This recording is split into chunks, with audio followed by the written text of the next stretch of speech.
বিয়া হইল তো মানে?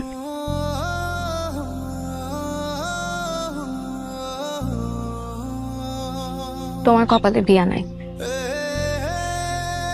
কেন?